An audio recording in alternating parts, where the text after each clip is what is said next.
കർത്താവ് എപ്പോഴും എന്നെ ഉറ്റു നോക്കിക്കൊണ്ടിരിക്കുകയാണ്. അതായത് നമുക്ക് നമ്മുടെ ജീവിതത്തിൽ ഉള്ളതിനേക്കാൾ ശ്രദ്ധ ദൈവത്തിന് നമ്മുടെ ജീവിതത്തിൽ ഉണ്ട്.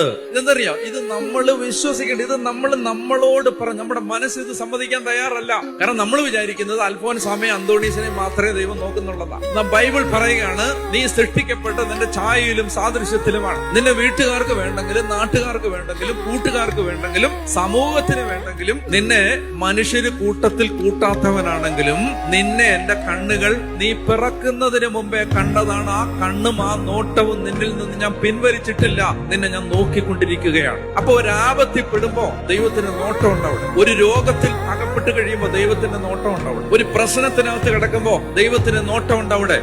അപ്പൊ അതുകൊണ്ട് ആ ദൈവം നീ ഇതിൽ നിന്ന് പുറത്തു വരാൻ സർവസന്നാഹങ്ങളുമായിട്ട് നിന്നെ സഹായിക്കാൻ കാത്തു നിൽക്കുകയാണ്. നീ ഇതിനകത്തുനിന്ന് വെള്ളിലോട്ട് വാ.